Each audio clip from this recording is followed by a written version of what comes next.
Tonight, I wanted to talk to you about the statements that were made by Donald Trump that seem to be contradictory to previous statements he made in relation to Iran, the path of negotiations, the 50-50 split, what's appearing to be a 50-50 split with Iran and the potential of going to war with Iran.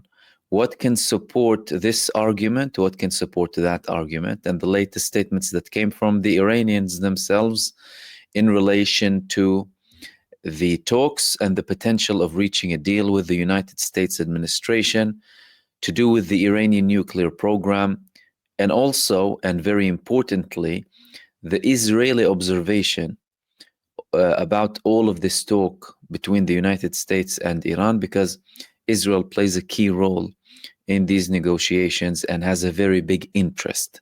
And they also have worries from reaching to such a deal, because previously they were the ones who were pressuring Donald Trump and his administration to completely take themselves out of this deal that they had between Iran and the United States after they reached an agreement with the previous Obama administration.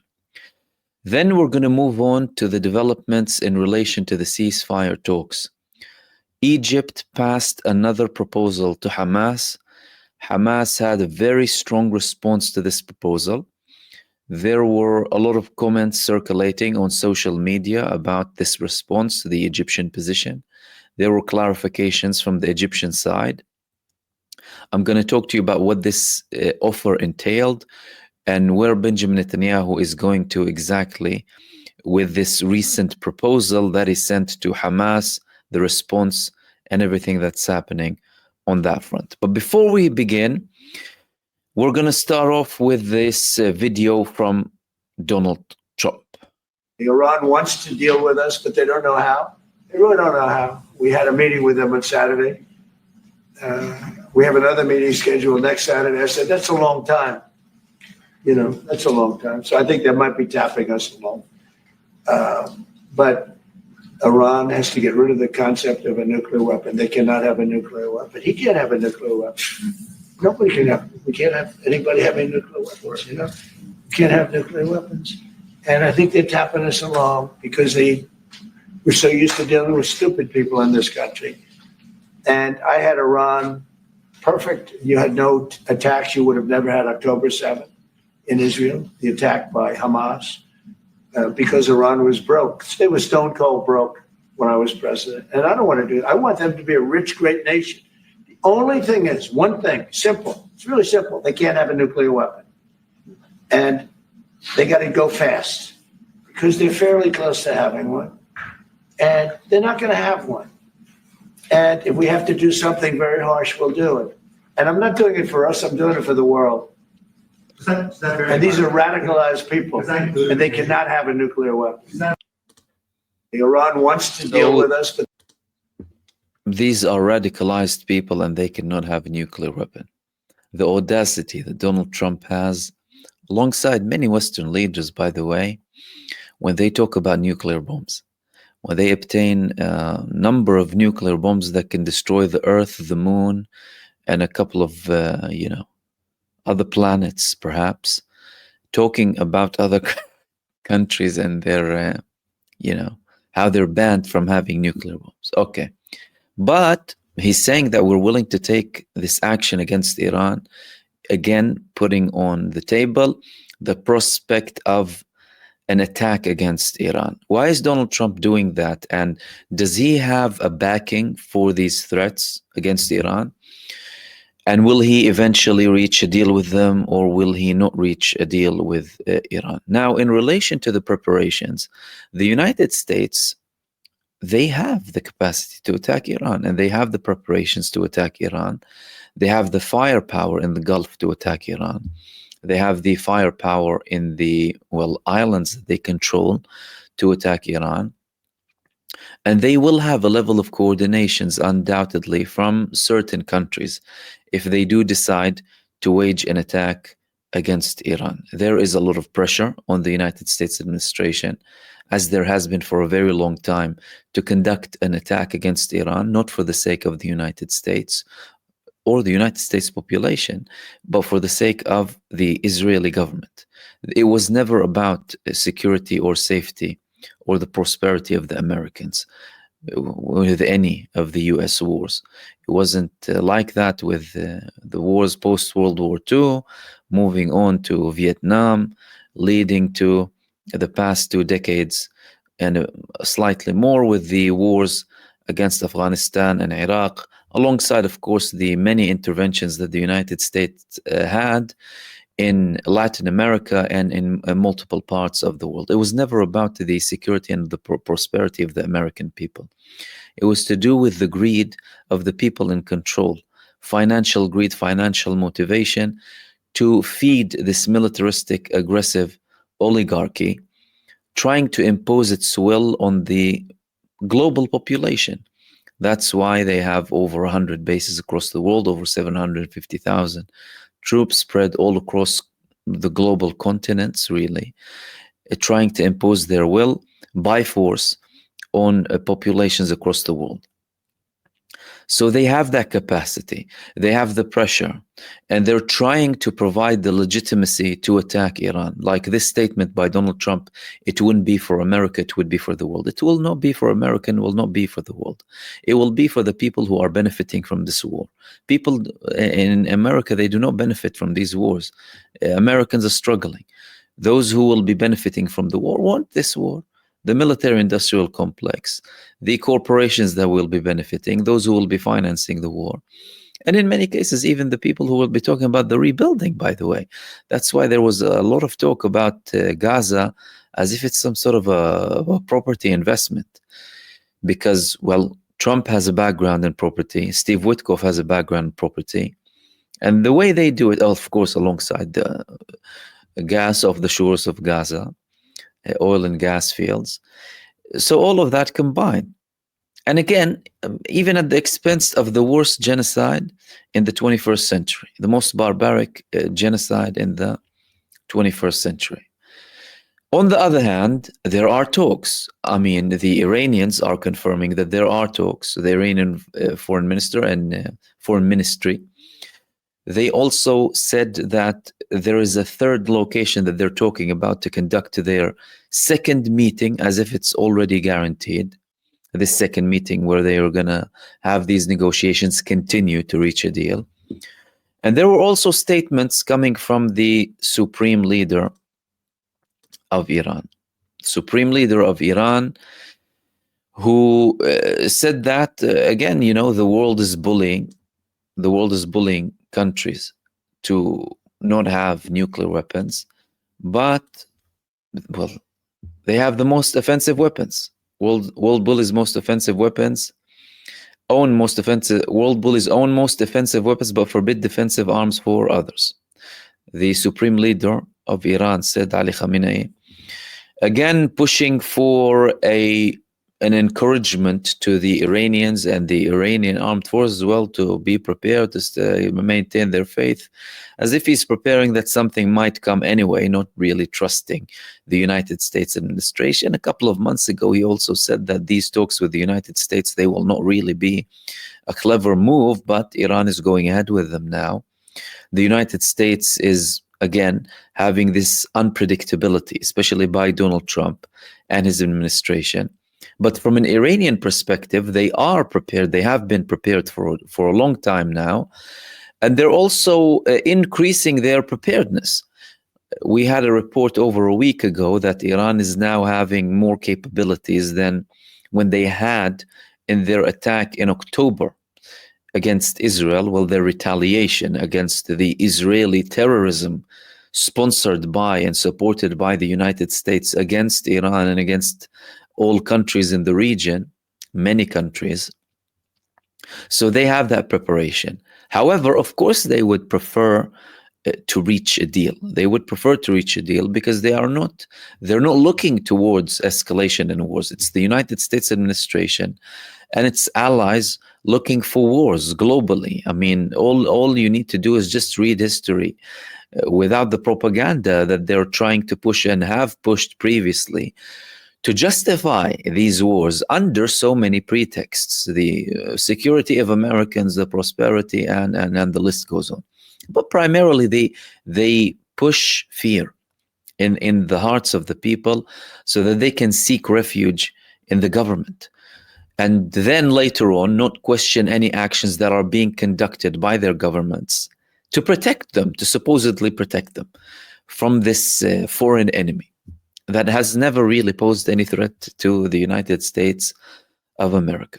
That's in relation to Iran. Now, Israel is very heavily involved in what's happening. It's involved in a sense of, well, they have their own interests in what the United States does and what type of deal they reach with Iran. And Israel always tries to meddle and amend and push for things to go their way when the United States talks with Iran. Again, Israel was the side that was pushing, and the Israeli lobby in the United States, they were pushing the United States administration to get out of the deal when they had this deal with Iran, both opposition and the government at the time.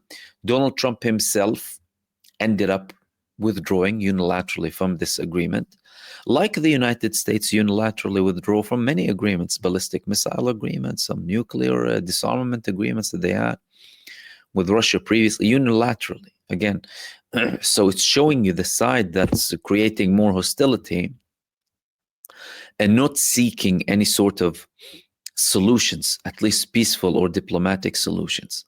Now, Israel is worried because they are not really understanding what Donald Trump is doing. So Trump has been using his unpredictability as a position of strength, or from position of strength, both with the countries that he's dealing with and with Israel as well.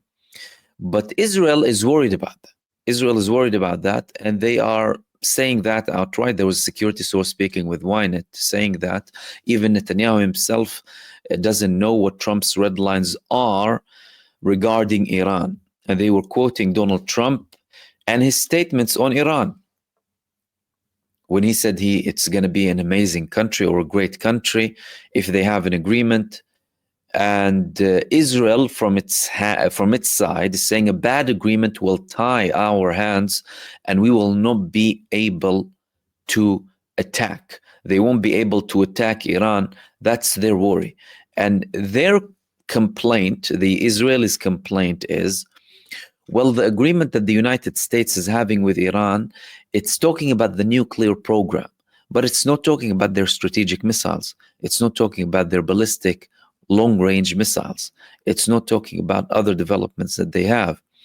And from an Israeli position, that's something worrying, because Iran can still have that deal with the United States and at the same time have the power to threaten Israel, have the equation changing force and very advanced weaponry, well, to protect itself primarily, but also to attack Israel, as we have seen twice in the past year.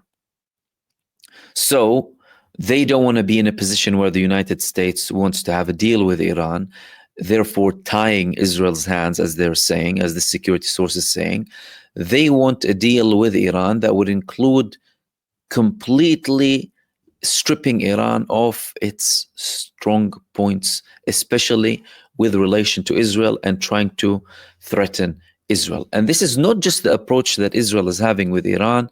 This is the same approach that Israel is having now with the Palestinian resistance. We have been talking about this prospect of a ceasefire, the prospect of a deal with Hamas, and we were speaking about the proposals that are coming from Egypt, the proposals that are coming from the mediators to the Palestinian resistance, and trying to kind of get this new deal, in the middle, trying to revive all of this progress of a ceasefire, but it's not looking like it's working very well. Now, there was this new proposal that's coming and presented to Hamas, saying that the Palestinian resistance needs to disarm. Israel wants to disarm everyone but them.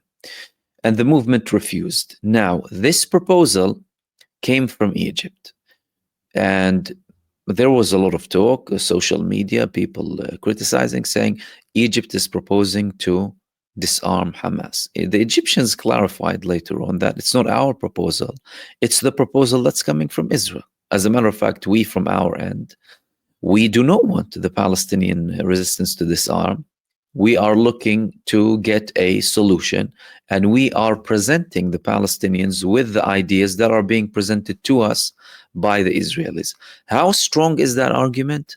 I'm not really sure. Because the fact that Egypt is even entertaining this idea isn't really something great. Now, let alone the positions of not only Egypt, but the rest of the Arab countries too, and their lack of action to apply pressure, significant pressure, or some sort of pressure to stop the suffering of the Palestinian people. But the Egyptians clarified their positions. They said that this agreement, this proposal is coming from Israel. And when we say this proposal is coming from Israel, that means this proposal is coming from Benjamin Netanyahu. Why is Benjamin Netanyahu doing this now for the first time in writing? He's doing that because he wants to cause more problems. Benjamin Netanyahu is only interested in delaying more and more. He has Ron Dermer appointed as the head of the negotiating delegation. Ron Dermer was appointed by Netanyahu in the sole purpose of playing with the timeline and exactly by the orders of Benjamin Netanyahu, so that he can't come up to Benjamin Netanyahu saying that there is a deal and let's sign it and can I have a mandate. The previous delegation, or the heads of the previous delegation, were always complaining from the beginning of the genocide in Gaza, when there were talks, that we haven't been given a mandate to close a deal. And that's something unprecedented. In Israel, previously, the prime minister would give delegations, especially in senior positions, to reach a deal with the party or the side or the country that Israel is at war or in battle with. However, Benjamin Netanyahu this time, he hasn't given them a mandate, apart from this one time when when he accepted the temporary ceasefire in the beginning, and before the ceasefire that we had recently that Israel again broke. Israel broke the two ceasefires unilaterally, going against the agreements and understanding, including by the United States. Netanyahu is putting this now to make it impossible to reach a deal. This means that they still have time from the United States. This time limit is unknown, and Israel is using that to its advantage.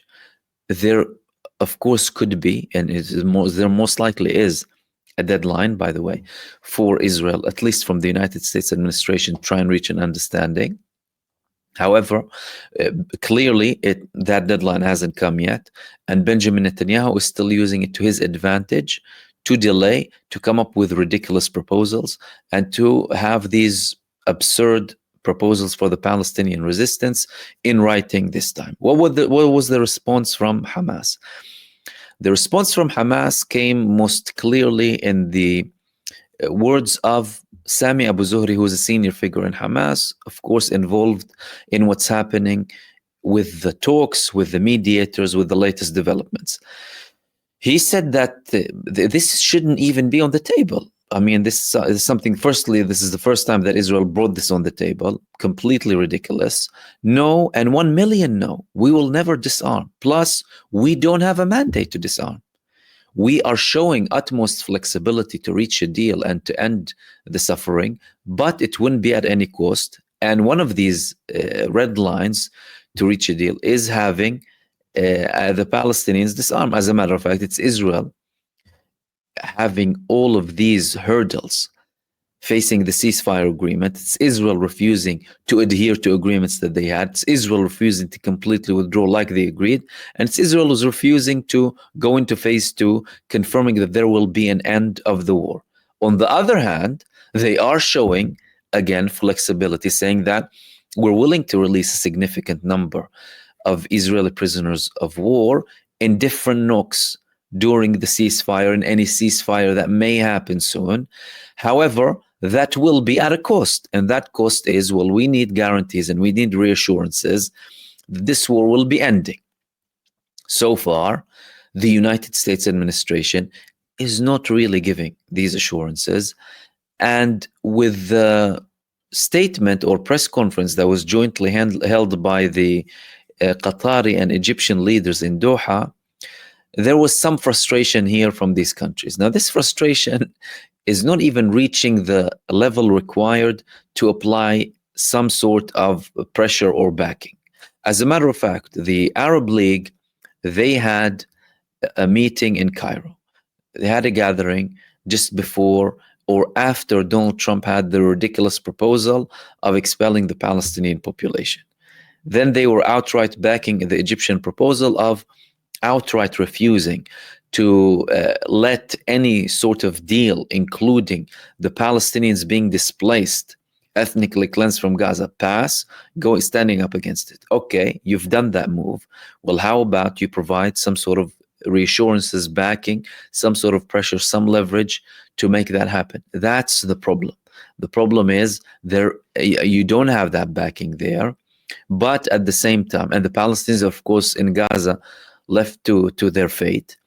And it's only the persistence of the Palestinian resistance that's preventing these things from happening. And there are examples in history of how this failed. In 1982, when the Palestinians were moving from Lebanon, and how Sabra and Shatila happened in Lebanon, the massacres. I guess so. Israel wants to disarm them so that they can kill everyone as and when, really. And it's not like they're going to stop the killing. This illusion that Israel is selling, that if the Palestinian resistance disarms, there's going to be peace. That's an illusion. That's a lie. And we have seen that before in history. And not only that, even with the demand of Israel for the Palestinian resistance to disarm so they can have a deal, Israel isn't providing an assurance that the war will end or that they will withdraw. They're just adding that as a demand from Benjamin Netanyahu, meaning, well, that the United States is still giving Israel time. If there is a certain deadline from the American administration to Israel to have a deal, or that hasn't come yet, there is another option that, well, Donald Trump is looking to secure deals outside of the scope of Israel and Benjamin Netanyahu and move on and leave Israel to it. Is that something that has a backing? Yes, it does have a backing, because the United States has had direct talks with Hamas through Adam Bowler that Israel again hindered, and Donald Trump submitted to that Israeli pressure and then went back to the table with the Israelis as they did before. But the fact that the United States administration actually did make a move at one point to have direct talks with Hamas that excluded Israel to reach a deal to release some dual nationals, American Israelis, who were actively fighting in the Israeli terror army. By the way, these are not like civilians or what have you. I mean, there's another argument about being a civilian when a country with everyone armed, as a reservist, many of them. But there is that prospect of the United States having deals. The problem with that is the deals that the United States will be having are going to be very fragile deals, because you're talking about the same person who withdrew from a deal, Donald Trump, although some people are estimating or assuming that his deal or his refined deal with Iran now would somehow be better than the one that they previously had with the Obama administration. At the same time, he is threatening. So no real progress in relation to the ceasefire. The Palestinian delegation returned from Cairo. There is nothing that signals that there is a breakthrough. And in the meantime, Benjamin Netanyahu is still trying to put more hurdles, have more sticks in the wheel, and try and prevent or delay for as long as possible reaching a ceasefire agreement.